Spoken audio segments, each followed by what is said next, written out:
Chapter 261. Suddenly, Lorna's expression turned peculiar as she unexpectedly came to understand the true reason why the respected leader had left his position in the Council of Elders. Either was equally perplexed, uncertain how he should respond. Did he say they were friends? Thias had confidently declared that Michelin, the head of the Western Mage Union, was his friend and would respond amicably when presented with the letter. However, the reaction of the recipient of the letter was unexpectedly different. Indifferent to how the people around him was feeling, Michelin continued speaking, his eyes reflecting a memory from the past. Even the last time we met, we had a fight over our differences regarding the changing situation of the magic power in the present time. We ended up in a fist fight, and I remember him shouting that the next time we'd meet would be at his funeral.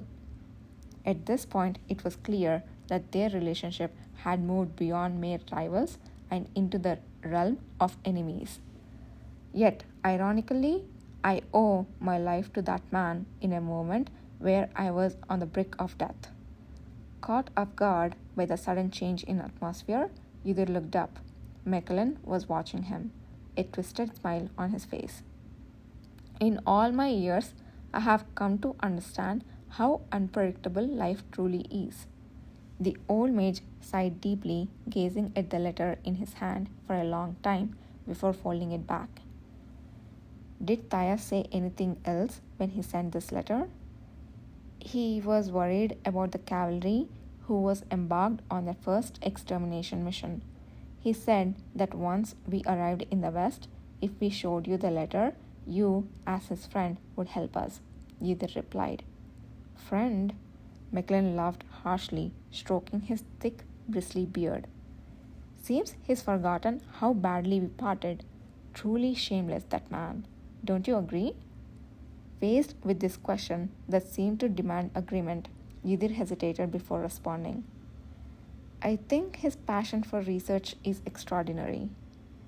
There is no need for such a polite phrase. It's sufficient to say that on the outside he appears fine, but inside he's mad.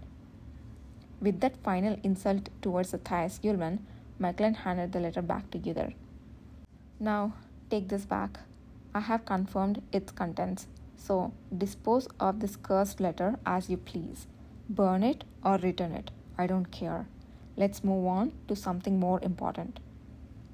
Does this mean he's finally willing to listen?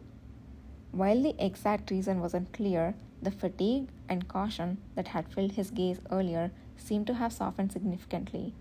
It appeared that Thias Yulman's letter had served its purpose in some way or another. As Yudir contemplated the unpredictable nature of mages, he began to explain how he had met Lorna and her party in the village before coming here and the conversation they had had. He emphasized that although the Tain's family had requested the cavalry's assistance, he had explicitly rejected it, and that they had come here to assess the situation and handle monster extermination independently of them. When he mentioned this, Michelin let out a slow grunt of acknowledgement. So the cavalry has never actually met with Baron Wilhelm. Correct. We were the first dispatched from the cavalry and came straight here without visiting Tainu. If it weren't for Lorna, we wouldn't even have known about Baron Wilhelm. Did he really not know about the Magic Spring ruin? Our primary mission is to assess and handle any abnormalities in the monster population. If we truly were interested in the ruins, our commander would have already contacted the Western Mage Union. Michelin studied Yudir's impassive face, who carefully answered to ensure that he could fully feel the mages were not the enemies of the Awakeners and the cavalry, but one of the citizens to protect. So, what is your evaluation of the current situation after the cavalry has come this far? This was a question bordering on a test. Yudir instinctively felt that this was the turning point of the possibility of the Western Mage Union and the cavalry directly collaborating. The boundaries are almost gone now. thanks to the assistance provided so far, if well managed, this is a great opportunity to establish a cooperative relationship. If he could get help from the mages who have been researching here for several years, handling the current situation would be incomparably easier than in his previous life. He subtly moved his eyes to find Kishir, the man who stood quietly in a place that Yudhir could find without any movement, nodded his head slightly, enough that others would find it difficult to notice as soon as he met his gaze. It was the meaning of permission without even asking a question. Yudhir smoothly continued his response. Before we came here, I thought the situation might become much more serious than expected. If we take the slightly more severe monster emergence than in previous years lightly, we will certainly suffer great damage, like our Western Mage Union stronghold did. Who could perfectly anticipate and handle such an event? The important thing is that to find a way not to further increase the damage in the future. Good words, but how? Even if we ask for help from the Baron Wilhelm and the Duke of Tain, those slow guys are so stingy they will surely try to send support as late as possible. Do you think we can handle the situation with your power alone? Of course, it would be difficult with our power alone. However, if the leader believes in us and helps us, it won't be impossible. Do you see that much power in us? You surely don't mean we should take the lead and be the guide, considering all the damage we have taken? There was always a sharp bone in Miklan's words. It was a deliberate act, a harsh response intended to minimize any potential harm to the Union he led and to understand the intentions of Yudhir and the cavalry. However, Yudhir was very accustomed to this kind of response from his long time as cavalry commander. If he were really a 20-year-old boy, he might not have been able to resist those words, but he was not swayed by such blatant remarks now. The best way to not be swayed by such people was to give them time to think and to calmly strike their weak spots. Right before the massive outbreak of monsters, as we entered Great Serene Forest today, we saw a strange crack in the air. Mikulin tilted his head towards Yudhir, who suddenly brought up a different story. The crack from which the monsters usually emerged was entirely different this time. It was broader, a strange form that simply lingered in mid-air for quite a long time. Then it disappeared. Monsters began to spawn at a rapid pace. Most of them large creatures, twice the size of a human. Mikulin turned to look at Lorna as if to confirm this was true. She nodded seriously. His statement is true.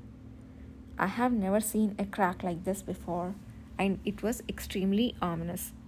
To speak frankly, we speculated that this crack might somehow be connected to the unusual monster outbreak happening in the West. Evidence? None.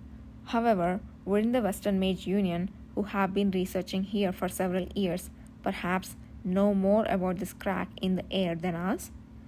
There might be someone who has already seen it. No one knows when that crack might appear again. Perhaps it has already appeared nearby and disappeared again, causing more unusual occurrences. I believe that now is the time for quick judgment and cooperation rather than testing each other's intentions. That is, if we don't want to lose anything more important. His words were audacious to an extreme degree. Mikulin blinked, taken aback, then after a moment let out a sound that was either laughter or amazement. If you, leader, make a quick decision, our cavalry will cooperate immediately. We hope you'll trust that our only aim is to solve this issue early and reduce the harm to the innocent citizens of the West. Silence stretched on for a while. Yudhir quietly stood, waiting for Mikulin's answer. After a moment, Mikulin, who had been lost in thought, with his arms crossed, let out a loud, amused laugh. You have got guts. I thought you were just a child, but it seems I have been taught a lesson. Very well, let's cooperate. Leader? The young mages behind Michelin could not hide their surprise. I don't like indecisive people, but as I grow older, I find myself becoming like them. Yet hearing such straightforward words after so long feels refreshing. Michelin stepped forward, extending a hand towards Uther. Let's shake on it again, properly this time. His voice and gaze has changed, reflecting much more respect for his counterpart. Uther shook Michelin's hand. After a firm handshake, Michelin spoke immediately. About the crack you mentioned last, it so happens that one of our mages also reported witnessing something similar near an artifact we were researching. I didn't pay it much attention at the time due to the chaos, but hearing you speak of it reminded me. Would you like to meet him and hear the story? Really? Uther nodded instantly. I would like to hear it right away if possible. The artifact, the strange crack, the signs of looming disaster. Noticing Uther's mind whirling with these thoughts, Michelin shot him a meaningful glance. He is likely resting in another room due to his injuries. Follow me.